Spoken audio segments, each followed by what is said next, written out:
ఇప్పుడు మన మూస ఉంటాడు కదన్నా. ఇప్పుడు మూస ఒక ఏరియాకి వెళ్ళినప్పుడు అక్కడ అన్ని మతస్థులు ఒక జంతువులను ఆవును పూజిస్తుంటే ఆవును ఎందుకు పూజిస్తుండ్రని చెప్తారు కదన్నా. దాని గురించి ఏమన్నా మీకు కొంచెం ఐడియా ఉంటే చెప్తారా అన్న, ఎందుకు పూజించకూడదని? మీరు ఖురాన్ చదువుతానంటున్నారు కదా, ఖురాన్లో ఇన్సిడెంట్ మొత్తం చదవలేదు అయితే మీరు? చదివామన్నా. లేదు, మీరు చదవలేదు. మీరు ఎక్కడో విన్నది చెప్తున్నారు కానీ ఖురాన్లో సంఘటన అయితే మీరు చదవలేదు. ఆల్ బకరా 60, ఆల్ బకరాలో 60వ నెంబర్. ఆల్ బకరాలో 60వ నెంబర్లో మూసా గురించి ఉంది. మూసా ఒక ఏరియా నుంచి ఇంకొక ఏరియాకి వెళ్ళిపోతుంటే అక్కడ వీళ్ళు అన్య మతస్థులు ఆవును పూజిస్తుంటే మీరు ఎందుకు ఆవును పూజిస్తుండ్రు, ఆవును పూజించకూడదని తర్వాత ఆవును చంపేయమని చెప్తాడు. చంపేసి తన శిష్యులు వండుకొని తింటారు. అది ఎందుకు చంపేయమంటారు, ఎందుకు వండుకొని తింటారు అన్న దాని గురించి మీరు నాకు డీటెయిల్ ఒక క్లుప్తంగా చెప్తారా, వీళ్ళు మన వాళ్ళకు తెలియజేయని? ఆల్ బక్రా 60లో ఆ మాట ఉందంటారు మీరు. ఎక్కడుంది మీ చేతిలో ఖురాన్ ఉందా ఇప్పుడు? అంటే నేను చదివా అన్న, నా చేతిలో లేదు. నేను ఇంటి దగ్గర లేదు. మీరు ఎవరి దగ్గర విన్న కథలు చెప్తున్నారు మీరు. చదివా అన్న. ఎలా ఉండదు అన్న, చదివినా, నేను మార్పు చేసుకున్నా, టిక్కు చాలా మందిని అడిగింటే చాలా మంది నీకు బాగా చదువుకున్న వాళ్ళని అడుగు. 60లో ఉన్నది ఏంటంటే మూసా తన ప్రజల కొరకు నీటి కోసం ప్రార్థించినప్పుడు కొండరాతిని చేతిగరతో కొట్టుని ఆదేశించామంటాడు దేవుడు. కొండరాయి నుంచి 12 ఓటర్లు వెల్లుబికాయి, ప్రతి తెగవారు తమ నీరు తాగే స్థలాన్ని కనుగొన్నారు. మీపై ప్రసాదించిన దాన్ని తినండి, తాగండి, కానీ ధరణిపై కల్లోలం రేకెత్తిస్తూ తిరక్కండి అని ఉంటుంది. అక్కడ భూమి మీద గొడవలు పెట్టు తిరక్కండి, మీరు తినండి, తాగండి అని ఉంటుంది. అది 60వ వాక్యం. ఇంకో 60వ వాక్యము 61 అన్న. 60లోనే నేను చదివినట్టున్నాను. 60 పక్కదో వాక్యం గురించి ఉంది అన్న. దాని గురించి ఏదన్నా మాకు చెప్తారా అన్న? మీరు అంటే మన గురించి బ్యాడ్ గా అనుకుంటుండ్రు అన్న ఇల్లు, ఈ ఆవును పూజించే బ్యాచ్ వాళ్ళకు మనం ఏదన్నా కౌంటర్ ఇవ్వడానికి మనం అంటే మీరు ఏ ఉద్దేశంతో మన అంటున్నారు నాకైతే అర్థం కావట్లేదు. అంటే మీరు భారతీయులా కాదన్న? క్లియర్ చేసుకోండి. ఇది మీరు ఏ పాంప్లెట్ లో చూసారు నా నంబరు? ఏ పాంప్లెట్ చదివారు మీరు? మన సమాజము ఆగన్నా చెప్తా. దీంట్లో వచ్చేసి మన సమాజం మన బాధ్యత. మన సమాజం మన బాధ్యత పాంప్లెట్ ఏం లేదే. అంటే కింద టైటిల్ ఉంటది కదన్న. మీరు వాట్సాప్ లో పోస్టర్ చూసారు. మార్పు అనే దాని గురించి. అది ఇప్పుడు కాదు కదా, అది దాని గురించి లో చాలా పాత పోస్టర్ చూసారు మీరు. అది ఓల్డ్ ఇస్ గోల్డ్ కదన్న. మనకు పాతదైనా కానీ మనకు కావాల్సింది ఇన్స్పిరేషన్. చెప్తాను వినండి ఒకసారి. మీరు అంత తిప్పి మాట్లాడక్కర్లేదు.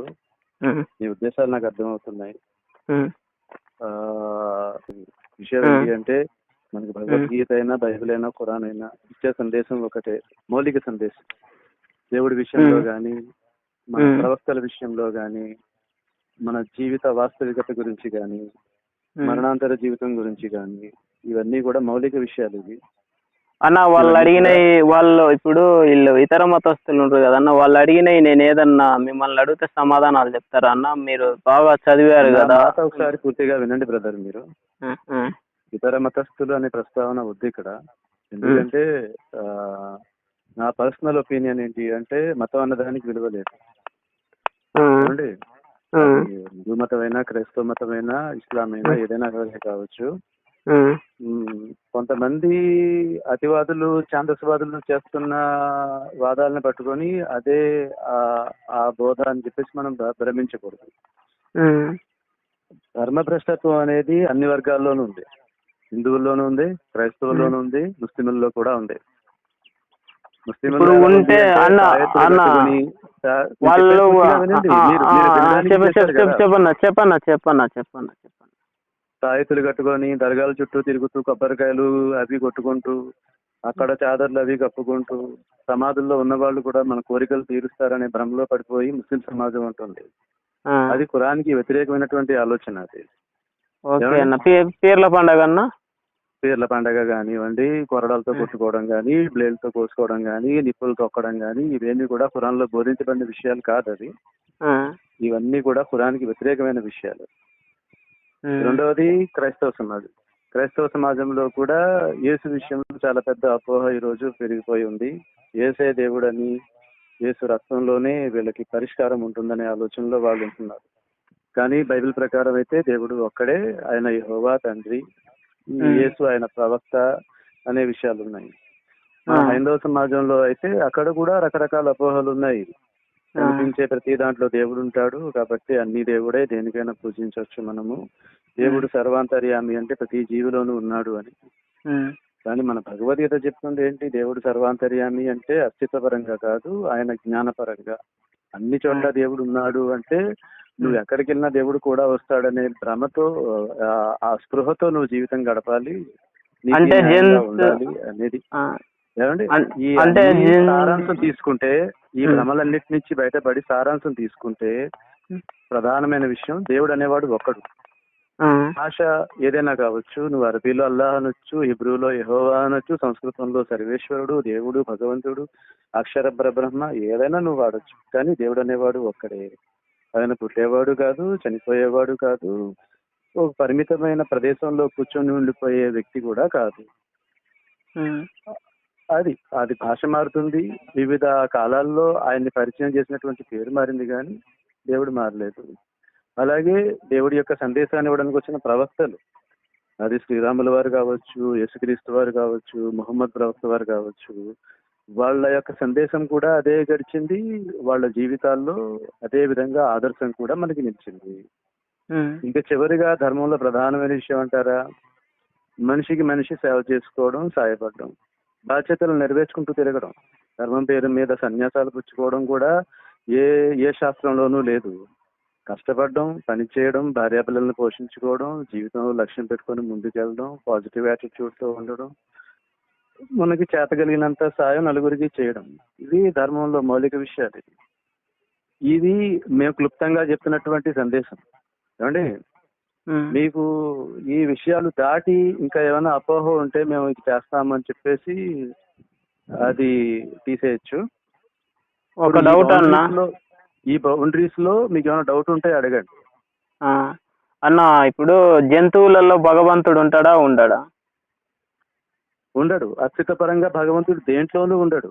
జంతువే కాదు, చెట్టే కాదు, పొట్టే కాదు, రాయే కాదు, దేంట్లోనూ ఉండడు. అవి ఉండకపోతే ఎలా బతుకుతుండయి, ఎలా ప్రాణం వస్తుంది, ఎలా పెరుగుతున్నవి? వాటిలలో భగవంతుడు ఉన్న ప్రతి దాంట్లో దేవుడు ఉన్నాడంటారా? ఇప్పుడు దేవుడు లేకపోతే అవి ఎలా కదులుతాయి, ఎలా పెరుగుతాయి, ఎలా పగలు రాత్రి దాంట్లోనూ దేవుడు ఉన్నాడంటారా? ఉన్నాడు కదా, లేకపోతే మనకు ఉందా? దానికి ఏదైనా శాస్త్రంలో ఆధారం ఉందా? శాస్త్రంలోనే ఉంది కదా దేవుడు సర్వాంతర్యామి అని. ఏ శాస్త్రంలో ఉంది? శాస్త్రాలలో అంటే ఇప్పుడు వేదాలు తెలుసా అన్న నీకు? వాళ్ళు అంటుండ్రు కదా వేదాలలో. ఏ వేదంలో ఉంది దేవుడు? అన్నిటిలో దేవుడు ఉన్నాడని ఏ వేదంలో ఉంది? సామవేదంలో. ఏమని ఉంది? సామవేదంలో 10వ మండలంలో ఉంది కదన్న. ఏమని ఉందంటే, దేవుడు సర్వాంతర్యామి, ప్రకృతిలో ప్రతి వస్తువులో నిమగ్నమై ఉండాడు నిండుగా అని ఋగ్వేదం 10వ మండలం చెప్తుంది. అవును, సర్వాంతర్యామి అని ఉంది. అంతే తప్ప దేవుని అస్తిత్వం జీవుల్లో ఉందని ఎక్కడుంది? ఆ విషయం భగవద్గీతలో కూడా ఉంది కదా. భగవద్గీత అంటే వేదానికి వివరణే కదా. భగవద్గీతలో కూడా ఉంది కదా అదే విషయం. సర్వతః పాణిపాదం తత్సర్వతోక్షితి అనే మాటలు భగవద్గీతలో కూడా ఉన్నాయి కదా. అయితే దానికి వివరణ ఉంది కదా. ఉందా వివరణ? చదివారా మీరు ఎప్పుడైనా? చదివాము. 13వ అధ్యాయంలో, భగవద్గీత 13వ అధ్యాయంలో మీ దగ్గర ఉంటే కనుక చివరి శ్లోకం చదవండి.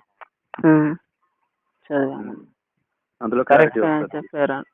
అంటే జంతువులలో భగవంతుడు లేడన్నా మీ దృష్టిలో? జంతువులు కూడా భగవంతుడి సృష్టే. ఈ సృష్టిలో ఉన్నటువంటి చిన్న అణువైనా సూర్యుడైనా ఏదైనా కావచ్చు, ఇవన్నీ దేవుని యొక్క సృష్టి. సృష్టి తాలు అవి. మనం సృష్టి అన్నప్పుడు అవి దేవుని ఆధీనంలోనే ఉన్నవి కదన్న. ఇప్పుడు సృష్టి అన్నప్పుడు అవి దేవుని ఆధీనంలో ఉన్నవి. అది నేను ఒప్పుకుంటాను, దేవుని ఆధీనంలో సమస్తము ఉంది. ఉన్నప్పుడు ఇంకా వాటిలలో కూడా భగవంతుడు ఉంటాడు కదన్న. 7వ అధ్యాయంలో తారమందు మణుల వలె సమస్త ప్రపంచము నా యందు కూర్చబడి ఉంది అంటాడు. 9వ అధ్యాయం 4వ శ్లోకంలో ప్రాణికోట్లు నాలో ఉన్నాయి కానీ నేను వాటిలో ఉండుట లేదు అంటాడు. ఇంకా ఆయనలోనే ఉన్నప్పుడు ఇంకా ఆయన వాటిల్లో ఉండేది ఏందన్న? ఇప్పుడు ప్రాణము, నీ ప్రాణము వేరే దాంట్లో ఉంది. మీరు గత పాయింట్కి వచ్చారు. ఇప్పుడు ప్రాణికోట్లు వాటిలో ఉన్నాయి కానీ వాటిలో ఆయన లేడు. లేకుంటే ఎట్టుంటాయి అన్న? అయ్యో, ఇది నా మాట కాదు బ్రదర్. మీరు భగవద్గీత తీసి 9:4 చదవండి. 9వ అధ్యాయం 4వ శ్లోకం చదవండి. సర్వం జగదవ్యక్తమూర్తిన మత్సాని సర్వభూతాని నచాహం తేష్వస్థితవ్ అని ఉంటుంది. ప్రాణికోట్లు నాలో ఉన్నాయి, నేను వాటిలో లేను అని. దాని అర్థం అర్థమైందన్న. నేను అన్నిట్లలో ఉండాను కానీ అవి నాలో లేవనడానికి అది ఎక్కడ నేను చదవలేదన్న. అది కొంచెం నాకు తెలియదు, ఆ పదం అనేది నేను వినలే అసలు. నేను వాటిలో లేను అంటాడు. ఒక చోటేమో హృది సర్వస్య విస్థితం అంటాడు, ప్రాణుల హృదయాల్లో తిష్ట వేసుకుని ఉన్నాను అంటాడు. ఆ రెండింటికి ఉన్న తేడా మనం అర్థం చేసుకోవాలి. మీకు అందుకే చెప్పాను 13వ అధ్యాయం 34వ శ్లోకం మీరు చదవండి ఒకసారి. అందులో ఉదాహరణ ఉంటుంది, సూర్యుడి ఉదాహరణ. చెప్తాడు అక్కడ. సూర్యుడు ఎలాగైతే ప్రపంచాన్ని ప్రకాశింపజేస్తున్నాడో దేవుడు పరమాత్మ కూడా అంతా ఆవరించి ఉన్నాడని. సూర్యుడు ఎక్కడ ఉన్నాడు ఇప్పుడు? గోడ మీద, రోడ్డు మీద ఉన్నాడు. మరి గోడలో సూర్యుడు ఉన్నాడు, రోడ్లో సూర్యుడు ఉన్నాడు అని చెప్తారా మీరు? అవి సూర్యుని స్వరూపాలు అంటారా? సూర్యుని వెలుతురు వాటి మీద పడుతుంది అంతే. అంతే కదా. మరి దేవుడు ప్రతి చోట ఉన్నాడు అంటే అన్ని దేవుడు అని ఎందుకంటారు? దేవుడి జ్ఞానము, దేవుడి గ్రహణ పరిధి ప్రతి చోట ఉంది. ఆయన ఏ ప్లేస్ కూడా లేదు. అంతే తప్ప అన్ని ఆయన కాదు, అన్నిటిని ఆయన నడిపిస్తున్నాడు. కాబట్టి ఆయన మనం ఆరాధించాలి, వీటిని వాడుకోవాలి, గౌరవించాలి. అంటే జంతువులను కోసుకొని తినొచ్చా అన్న మీరన్న ప్రకారం? ఆహారం కోసం తినడంలో తప్పు లేదు, వేటాడడం తప్పు, సరదా కోసం చంపడం తప్పు. అట్లా భగవంతుడు ఉండాడు కదన్న, మీరే కదన్న అన్నది. భగవంతుడు ఉండరు. భగవంతుడు తోటకూరలో కూడా ఉంటాడు. తోటకూర తినడం మానేస్తారా మీరు? తోటకూరలో మీరు తినే ధాన్యపు గింజలో ఉండడా? అంటే అవి వేరు కదా, మనము వాటి వేరు, వాటికి అదేంటి అవి శాఖలు కదా, శాఖలు కదా, శాఖలలో ఉండరు కదా. శాఖలలో భగవంతుడు ఉండడు కదన్న మనకు. శాఖలలో ఉండడా? ఇప్పుడు ఒక చెట్టు మొలుస్తుంది, ఇప్పుడు ఒక మనిషి ఉంటాడు, చెయ్యి తెగిపోయి బయట పన్నది, కానీ ఆ చేతిలో భగవంతుడు ఉంటాడా? కానీ ఆ మనిషిలో కదా భగవంతుడు ఉండేది, హృదయంలో కదా. మీరే కదన్న ఇప్పుడే చెప్పింది, ప్రతి జీవిలో హృదయంలో కూర్చొని ఉన్నాడా? అదే మళ్ళీ మీరు చుట్టూ తిప్పి అక్కడికి వస్తున్నారు. దేవుడి అస్తిత్వం అందులో ఉందా? జ్ఞానం అందులో ఉందా? దేవుని అస్తిత్వం దాంట్లో ఉంది కదా. అస్తిత్వం ఉందా? అదే నాకు దేవుని యొక్క ప్రాణం అనేది దాంట్లో ఉంది కదా. ప్రాణం ఉందా? అంటే ఒక శక్తి అనేది మనిషిలో ఉంది కదా. మనిషిలో ఉన్నప్పుడే కదా మనిషి నడవగలిగేది, మాట్లాడగలిగేది. అయినా ఒక మొక్క అయినా అది మొలసగలిగేది, ఆకులు రాగలిగేది. దాంట్లో ప్రాణం ఉండబట్టే కదా దాని శాఖలైన వచ్చేది. దాంట్లో ప్రాణం లేనిది ఏమొస్తాయి? మనమేం దాని ప్రాణాన్ని తీయటం లేదు కదా, దాని శాఖలను తింటున్నాం కదా.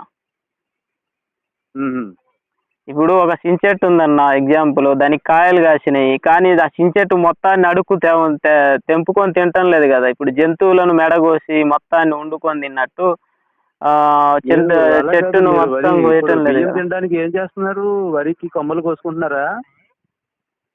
వరి పండుతుంది కదా, అది పండి వచ్చేసింది కదా. దాంట్లో ప్రాణం అనేది ఏ రూపంలో ఉంది? దాంట్లో ప్రాణం అనేది ఒక అస్తిత్వ రూపంలో ఉంది, దాంట్లో స్థిర రూపంలో లేదు ప్రాణం అనేది. అది పండి అయిపోయింది. గోంగూర ఎలా తింటున్నారు మీరు? తోటకూర, గోంగూర శాఖలు కదా అవి. మనమే మొక్కలను పెరకనే. మొక్కలు కాదా? మొక్కలు పెరిగేటోళ్ళు పెరుగుతారు, మేము శాఖలు పెరుక్కొని తింటాం, వాటి ఆకులు ఉంటాయి కదా. మాట అన్న, ఒక్క మాట. ఇప్పుడు నీ నమ్మకాన్ని నేను తీయలేను కదన్న. అంటే నేను ఏది చెప్పినా కానీ మీకు నమ్మబుద్ధి కాదు కదన్న, దానికి మనం ఏం చేయలేం కదా. ఇప్పుడు ఒక మనిషికి వ్యాధి వచ్చింది, మాట్లాడదాము. నేను మీకు చెప్పాలనుకుంటున్న విషయం అయితే చెప్పాను బ్రదర్. కరెక్ట్ గా చెప్పారన్న. మీరు ఏం స్టడీ చేస్తున్న వాళ్ళైనా సరే వాడికి గుర్తుపెట్టుకోండి, ధర్మం అనేది మనుషుల్ని కలిపేలా ఉండాలి, మన ఆలోచనల్ని పవిత్రపరిచేలాగా ఉండాలి, మన వ్యవహారాలని చక్కబెట్టేలాగా ఉండాలి. ఏమండి, దానికోసం మాత్రం మనం ఒక శాస్త్రీయ పరిశీలన ఉమ్మడిగా చేయాలి. సో నా నా మాట ఏంటి అంటే, మీరు మీరు ఏ మతాన్ని అనుసరిస్తున్న వాళ్ళైనా సరే కావచ్చు, మీరు మన మన సొసైటీలో అందుబాటులో ఉన్నటువంటి గ్రంథాలు భగవద్గీత, బైబిల్, ఖురాన్, ఈ 3 గ్రంథాల్లో సమాంతర విషయాలు ఏమైనా ఉన్నాయా లేదా, మనుషుల్ని కలపడానికి, ఆ మనిషి ఆలోచనల్ని క్లీన్ చేయడానికి ఏదైనా అవకాశాలు ఉన్నాయా లేదా అనేది స్టడీ చేయండి. నాకు ఒక డౌట్ అన్న, నేను 3 చదివా, మొత్తము చదివినప్పుడు నాకు ఒకటి అర్థమైంది అన్న. ఇప్పుడు ఖురాన్ లోనేమో అడిగిన దానికి చెప్పలేదు అన్న, ఒక్కటన్నా. ఇప్పుడు ఖురాన్ లో పోతే మనము దాంట్లో వచ్చేసి, మన ఖురాన్ లో జంతువులను మన కోసమే సృష్టించాడు అల్లా, మనం కోసుకొని తినవచ్చు అని ఉంది. భగవద్గీతలోకి వచ్చేటాలకు అన్ని జీవరాశులు అనేవి అవి సృష్టిలో వాటి కర్మ ప్రకారం అవి పుడుతుంటవి, చనిపోతుంటాయి, కానీ వాటి ప్రాణం తీసే అధికారము మనకు లేదు. కానీ దీంట్లోకి వచ్చేటాలకు, బైబిల్లోకి వచ్చేటాలకు చెప్తుంది ఏంటి, ఐక్యతకి అవసరమయ్యే విషయం ఏదైనా మీరు గమనించారా అన్నా?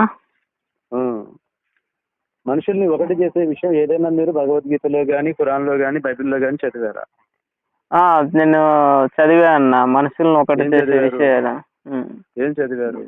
దీంట్లో వచ్చేసి, దీంట్లో బైబిల్లో వచ్చేసి, నా మతం గాను ప్రకారం మనుషులు ఎన్ని రకాలు చెప్పండి, ఎన్ని దేవుడి దృష్టిలో? ఇప్పుడు బైబిల్ కానించి మొదలు పెడతాను, టకటక చెప్తా 3 విషయాలు. మీరేమన్నా అనుకోండి అన్న, నా గురించి మీరేమన్నా. బైబిల్ ప్రకారం చెప్పండి, మనుషులు ఎన్ని రకాలు దేవుడి దృష్టిలో? వచ్చేసి 4 రకాలన్న. దేవుడు అందులో ఎవరిని ఇష్టపడతాడు? దాంట్లో వచ్చేసి తన మతం పుచ్చుకున్ననే ఇష్టపడతాడు. నన్ను నమ్మని వాడిని అగ్నిలో. ఎన్ని రకాలు? 3 రకాలు.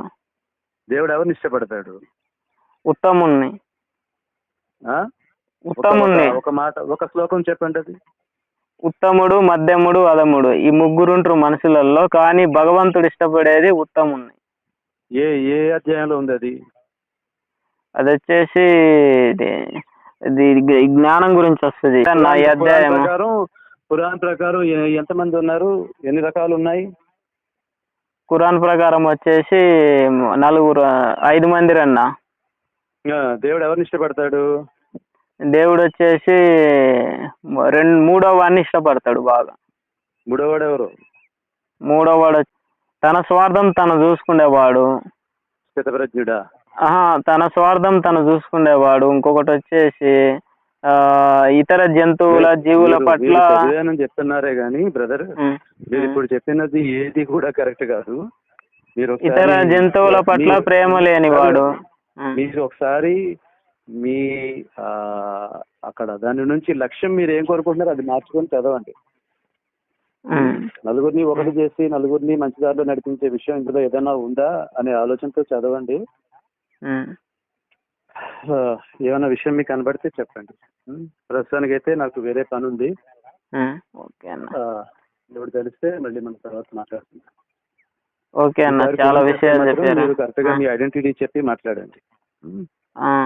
ఓకే అన్న, చెప్పా కదన్నా, అది మీ ఇష్టం అన్న, మీరు ఏదనుకుంటే అదన్న, మీకు వదిలేసిన చాయిస్. నా యొక్క యాటిట్యూడ్, నా వాయిస్ మీకు నచ్చకపోవచ్చు. గుర్తుపెట్టుకోండి, నా దృష్టిలో అయితే మనుషులందరూ ఒకటే, ఎవరైనా సరే ఒకే జంట సంతానం కదా. సో అది ఎక్కడి నుంచి ఏ మనిషిని లాగినా సరే చివరికి మన కుటుంబంలోని వాడే ఉంటాడు. నేను అదే ఆలోచనతోనే ఉంటాను. ఇప్పుడు ఒకటన్నా, ఒక విషయం అన్నా, మీరు మనుషులంతా ఒకటే అన్నారు కదా, సర్వే జన సుఖినో భవంతు అనే పదం ఉంది. ఆ, ఆ పదంలోకి వెళ్ళినప్పుడు ఇప్పుడు ఇలా హిందువుల గ్రంథాలలో వెళ్ళినప్పుడు దాంట్లో ఉమ్. సర్వే జన సుఖినోభవంత్ అంటే ఓన్లీ మనుషులే బాగుండాలా, లేకపోతే అన్ని జీవరాశులు ఈ భూమి మీద ఉన్న అన్ని జీవరాశులు అన్ని బాగుండాలా? నాకు అర్థం కావటం లేదు. మీరేమన్నా అందరూ చెప్తారా అన్న? బాగుండాలి, అందరూ బాగుండాలి. అంటే అందరంటే మనుషులా, అన్ని జీవరాశులా? అన్ని జీవరాశులు బాగుండాలి, అందుకే జీవహింస పాపం కదా. జీవహింస పాపం అని అందుకే కదా అంటారు. ఉమ్. ప్రవక్త మహమ్మద్ గారు సరదా కోసం కూడా మీరు ఒక జీవిని హింసించొద్దు అంటారు. కొంతమంది వచ్చేసి ఇప్పుడు మన ప్రవక్త గురించి దారి దోపిడి అవన్నీ ఎందుకులేండి, అవన్నీ చాలా ఉంటాయి కానీ ఆ, మీరు అది కాదు, అవన్నీ సెకండరీ విషయాలు. ప్రైమరీ విషయం నేను చెప్పింది మీరు స్టడీ చేయండి. ఉమ్, అందులో అందులో మీకు ఏదైనా ఇన్ఫర్మేషన్ దొరికితే మాకు కూడా చెప్పండి. మా స్టడీ అంతా కూడా అది ఈ మనల్ని విడగొట్టే విషయాలు కాదు మనం మాట్లాడుకోవాల్సింది. అవన్నీ పక్కన అంటే పెట్టి అన్న నేను ఉన్నాయి అడిగినా అన్న. కలిపే అన్న విషయాలు మాట్లాడుకోవాలి. ఆ కలిపే విషయాల మీద మనం అందరూ స్టడీ చేయాలి అని. మీరు చాలా అది మీకు అద్భుతంగా కుదిరితే చెప్పారన్న. చేయండి, మీకు ఏమైనా దొరికితే చెప్పండి.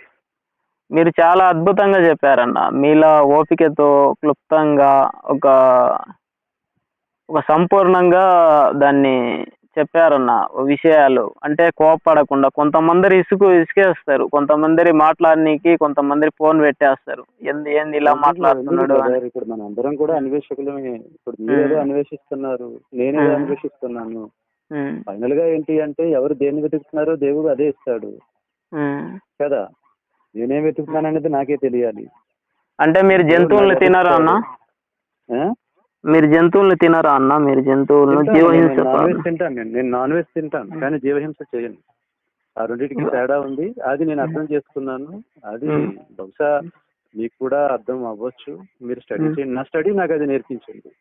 అంటే ఇప్పుడు మనం జంతువులను తిని మనము నాన్ వెజ్ జంతువులను జీవహింస చేయకూడదు అంటే అది ఒక కామెడీ ఉంటది కదన్నా మనం అనుకోవడానికి. అదే అంటున్నాను కదా, అది నా స్టడీ నాకు అది నేర్పించింది. మీరు స్టడీ చేయండి. నేను 2014 నుంచి నేను మానేసిన అన్న జీవహింస చేయడం. అవునా? ప్రతి ఏ జీవిని తినను నేను. అది మీ స్టడీ, అది మీరు దాని మీద ఉండండి. అది కంపల్సరీ విషయం కాదు. ఇప్పుడు నేను అంటుంది ధర్మానికి అది కంపల్సరీ షరతు కాదు అంటున్నాను నేను. మీరు వెజ్ తింటున్నారో నాన్ వెజ్ తింటున్నారో అది మీ స్టడీని బట్టి మీ ఇష్టం అది. కానీ ధర్మానికి అది మెయిన్ షరతు అది కాదు కదా. షరతులు వేరే ఉన్నాయి, మెయిన్ ఇంపార్టెంట్ విషయాలు. అవి ఏంటంటే మనల్ని కొంతమంది ఆ విషయాల దగ్గర రాకుండా దారి తప్పిస్తున్నారు అంతే. వాళ్ళ వ్యాపారాలు పాడవుతాయని, అది గుడిలో అయినా మసీదులో అయినా చర్చిలో అయినా వాళ్ళ వ్యాపారాలు పాడవుతాయని మనల్ని ఆ విషయాల దగ్గరికి రానివ్వకుండా కాస్త డైవర్ట్ చేస్తున్నారు. స్టడీ చేయండి, మీ పరిశీలన మీరు కొనసాగించండి. ఇది మాత్రం ఆపద్దు. ఈ రోజు నేను తగిలేను, రేపొద్దు నా బోటోడు ఇంకోటి ఎవడో తగులుతాడు. దేవుడు మన లెక్క మనల్ని అడుగుతాడు. మన ఆలోచనల గురించి, మన వ్యవహారాల గురించి మనల్ని అడుగుతాడు కదా. కాబట్టి అసలు మీరు ఆపొద్దు, స్టడీ చేస్తూ ఉండండి, పరిశీలన చేయండి.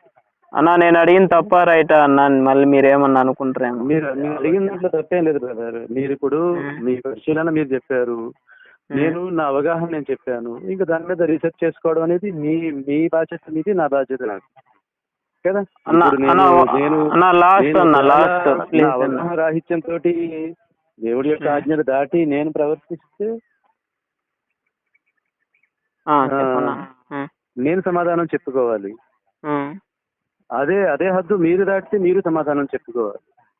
ఇప్పుడు మనకి ఇచ్చిన బుద్ధిని బట్టే కదా ఇన్ని విషయాలు మనం మాట్లాడుతున్నాం. దాని మీద ఇంకా పరిశీలన చేద్దాం. నా పరిశీలన నేను చేస్తాను, మీ పరిశీలన మీరు చేయండి. అన్న లాస్ట్ ఒక్క పదం అడుగుతాను. చెప్పండి.